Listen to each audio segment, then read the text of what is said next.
Hey everyone, again, we are bringing on a new expert series to the channel. We are bringing on an attorney, which is something I've wanted to do for a long, long time. Let's welcome Rylas back to the show. How you doing, buddy? Hi, doing great. I'm sorry if you hear my little dog whining. He's 15 and a half and it's rough. Jimbo, we Jimbo. like seeing him on the show. Yeah. Yeah, he's his internal clock is off. So I've been up since like 2:30 in the morning. So it's rough.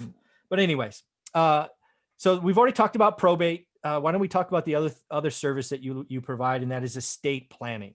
What is it? Who should do it? All of those kind of questions. Why don't you level set for our audience? Yeah, so estate planning. So estate, the way I use the term, or in the sense of estate planning, it refers to everything a person owns, whether alive or dead. Mm. And then the process of estate planning is, planning for that. Now, everyone has a plan, whether you realize it or not. No plan is a plan. That's So good.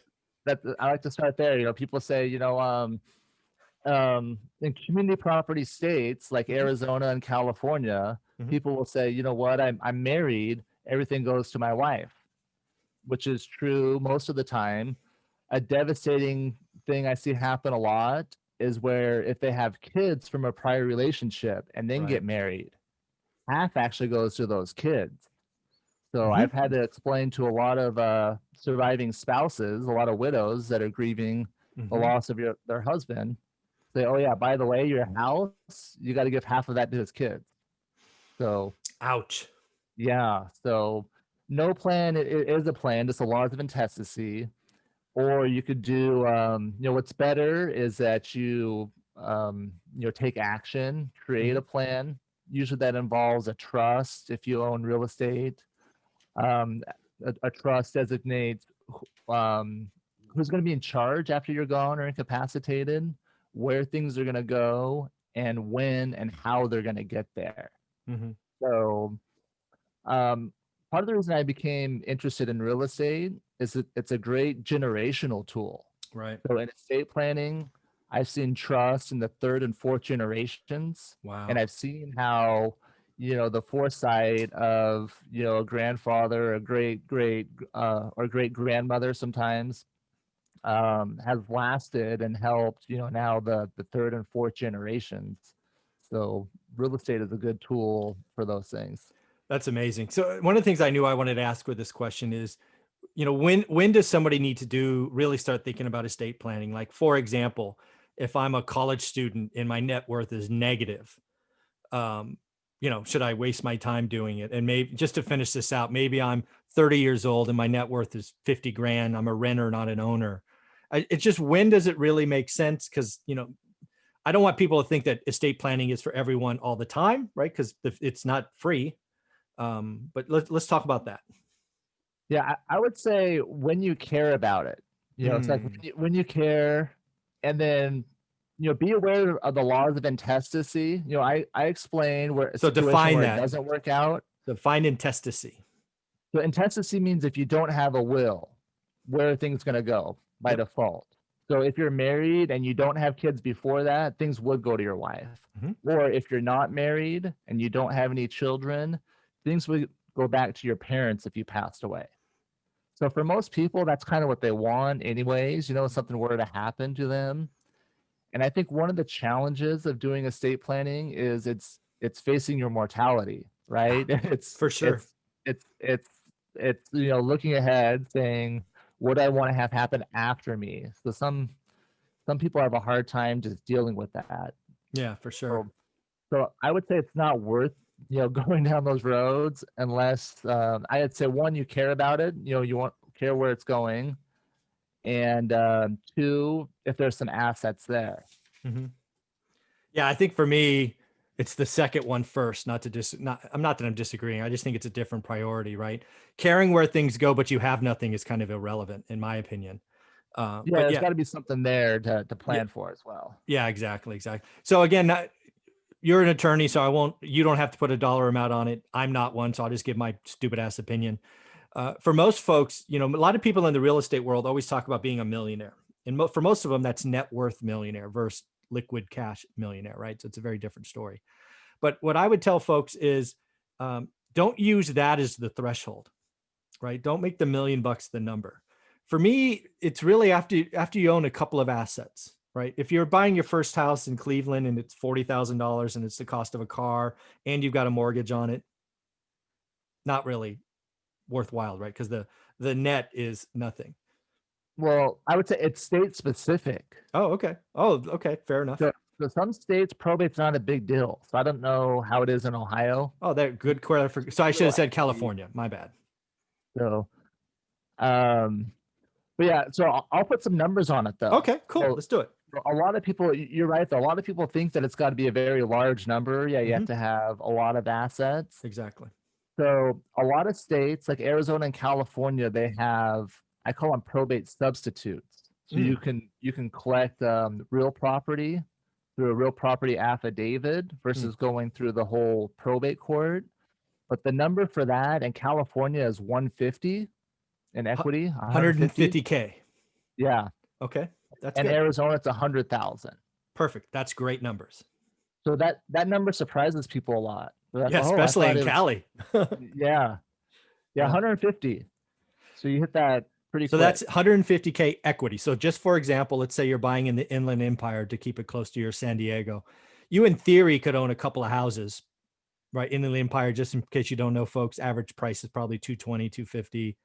You know, if you had 20% equity in each of those, that's 100 grand, right? That's below the 150, just rough math.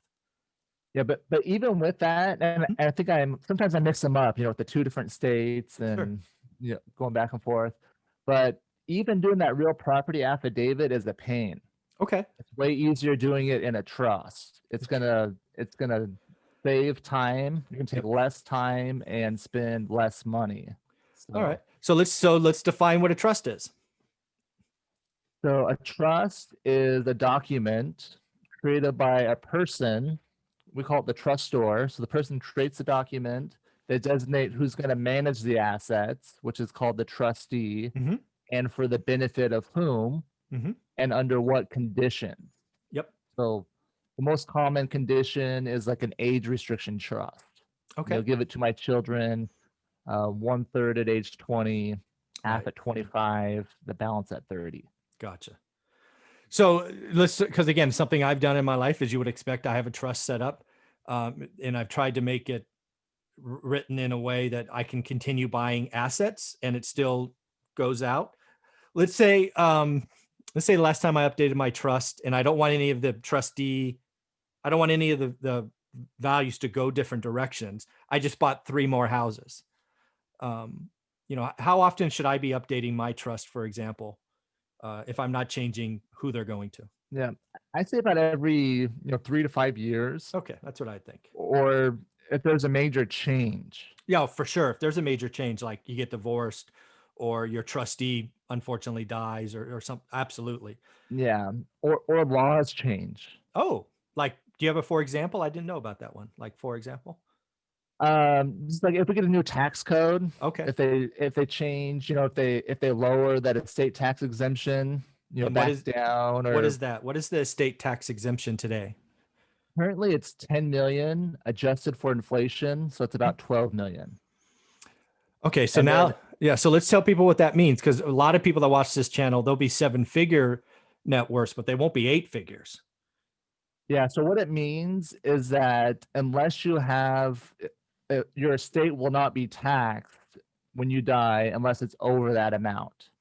So if my net worth is $8 million, I still have to go through probate for episode 1, but I won't be charged an estate tax on top of that. It'll be legal fees and things of that nature. Correct. Okay. Now you have even more than that too, because you're married. So there's this concept called portability. And that means that your spouse's exemption against the death tax is portable. Oh, nice. So if you passed away before your spouse, she could elect and say, she could file an estate tax return and say, I want Michael's exemption when I pass away. So hers goes to 20. You're right. Look at that. Very cool. I did not know I've never heard that term. See, even I'm learning stuff. That's cool. Yeah. So That was a big change in estate planning about 8 to 10 years ago. Hmm. So if they lower that exemption down, as there's a lot of people that are kind of approaching, over, if it was back down to 5 million, that affects more For people. sure. And Yeah. Okay. Very, very cool. I guess the thing that I would suggest, at least I'll just use my experience. When I really started thinking about estate planning, it was actually after we owned our home and we got our first rental, because that was the first time I really saw, you know what, we could be building something. And so I was 30 or 31. Um, and I just want people to hear that because I did that early, right? Lots of people that I talk to just casually, they don't think they have to do any estate planning until they're 50, right? Until they're on the other side of the, whatever the hill. I would tell people, if anything has taught us, right, Kobe Bryant's death this year in a helicopter crash should have taught you that no, tomorrow is promised to no one. So I suggest, on average, looking at estate planning earlier rather than later, I guess would be my advice. yeah, before it's too late. People ask me, when do I have to get this done by? And it's like, before you can't. Yeah, exactly. Before you can. So again, Rylas, how can people get a hold of you? What's the way they should? I think there's a lot of people watching this that should at least have a discussion about estate planning. And obviously, I just want to be clear, you cover Arizona and California in this discussion? Yeah, Arizona and California. So we're seeing, mostly clients virtually now. Mm-hmm. Best way to get a hold of me is through my website. That's danalegalhelp.com. You give us a call or shoot us an email, tell us what you're looking for, and they can get you scheduled with a Zoom meeting with me. Very cool. And folks, do yourself a favor, let them know you're coming via one rental at a time. And based on the service, you will get yourself a 10 or 20% discount, right, Rylas? Yeah, that's right. We'll do a special offer for the folks on this channel. There you go. One rental at a time coming through for you again. All right, Rylas, any closing thoughts on estate planning? No, great thoughts here. I say just it's a nice thing to have done. It's a nice thing to get over with, I would say. Yes. So people, why don't people do it? I think the biggest reason, it's the time, the money, just dealing with it. Yeah. But the reward is that peace of mind.